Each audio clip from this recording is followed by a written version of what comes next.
Now, to write the to write the equation of a circle, we need to find the center and the radius. That's the information we need.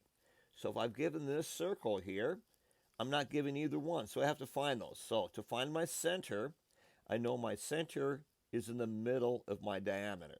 So to find my center, whoops, need a marker there. To find the center, I'm going to use my midpoint formula to find the center of my diameter. So my center is at, let's see, 0 plus 8 over 2 and negative 1. Oh, it's just going to be negative 1, isn't it? So it's going to be at 8 over 2, comma negative 1, which is 4, negative 1. So that tells me in my formula, h equals 4 and k equals negative 1. Now I can find my radius because I know it's halfway. So how far is it from 4 to 8 or 0 to 4? I don't care which one. Well, my radius is 4 then, isn't it? Now I can write my formula. X minus h, write this down so you get it memorized, plus y minus k equals r squared. So we're going to say x minus 4 squared plus y minus a negative 1 squared, we'll make that to y plus 1, equals 4 squared.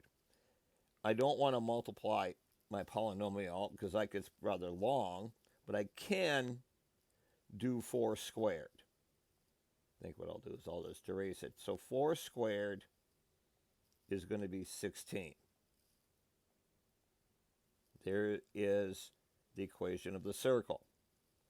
Now if I look at example 5, this time I'm told the center, aren't I? So I know h is negative 3 and k is negative 5. I don't know the radius, but I can use my distance formula, can't I? So my distance formula, really r, instead of d, I'll write r. It'll be negative 3 minus 0 squared plus negative 5 minus 0 squared. Well, that'll be negative 3 squared plus negative 5 squared. So then I'll get 9 plus 25, and that is the square root of 34. That's r. So r squared will be 34, won't it? That's kind of nice. I don't have to do a factor or anything because I'm doing squared. So now let's write the equation of a circle, which we just did, but I'll write it again to get it in our brain. X minus h squared plus y minus k squared equals r squared.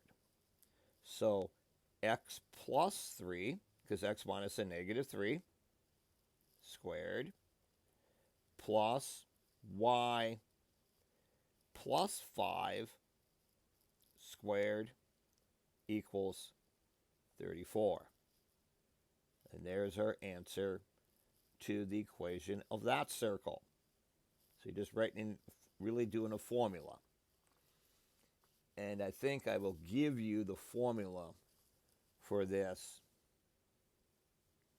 but write it down anyway so it's easy for you to know. I'll put that in the top of your test on Monday. Okay, let's talk about completing the square, our last thing we have to learn. I mean, we'll show you how that applies to a circle. First off, this is from algebra. If I've got a polynomial, a quadratic, in the form of x squared plus bx, to complete the square, to make this a perfect square, I'm going to take half of my middle term. I'm going to take half of b. Then I'm going to square it. Then I'm just going to put that on the end. So this will make it a perfect square.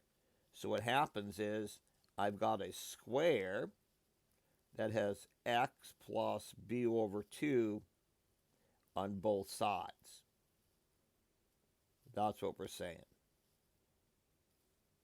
That's supposed to be a b. Okay, so let's make example 6. I want to make that into a perfect square. First off, identify b. Remember, it goes A, B, C. The C is pretty obvious there, isn't it?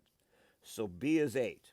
So I'm going to take 1/2 of 8. And I'm going to square that. So half of 8 is 4 squared. 4 squared is 16. So I'm going to say that's going to be x squared plus 8x plus 16. That means each side of my square is x plus 4. The square root of 16 is 4. And that's how we get that. And we'll show you how that applies to a circle on the next video.